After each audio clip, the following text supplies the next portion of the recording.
Dong, gusto ko ng mangga. Mangga, bakit? Nakakatikim ako. Pero wala akong alam na pagkukuhanan. Oo, meron. Kaso nga lang, malayo-layo yun. Tara na, sige na. O kahit malayo, punta tayo. O sige, kunin ko lang yung susi. Wag na. Dito ka lang, sakay ka na lang sa akin. Sakay ka na, bilis. Cap ka lang dito. Kapit, o Oh. sige. 1, 2, 3, go! Tanga-tanga ka Karyo, nagmamagaling ka. Di mo pala alam kontrolin yung kapangyarihan mo.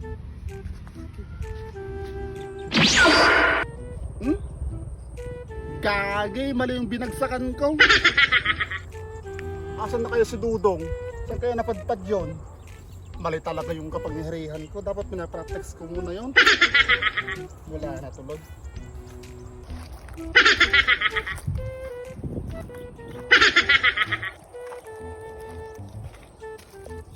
At eto na nga mga kamangmang, nanunungkit na nga ng mangga si Dudong. Gora na dis! Habang nanunungkit nga kami ng mangga, nagagalit na yung may-ari.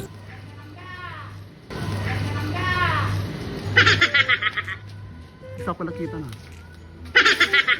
Nagpaalam naman kami, kaso nga lang hindi sa kanya kundi sa puno ng mangga.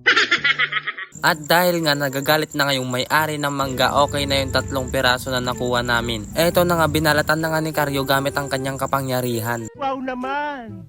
Wow! Syempre kung may mangga, ang the best partner dyan ay alamang.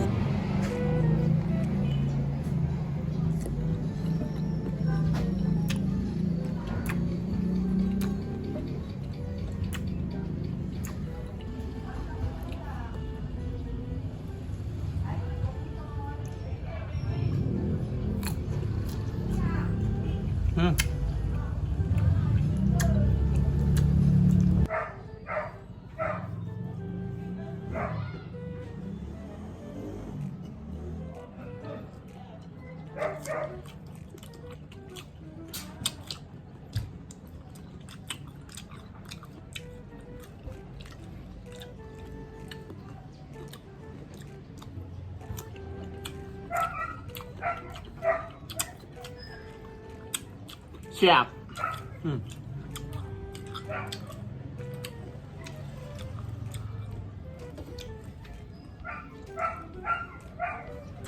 Alamang. O Karyo, huwag mo nang ipilit.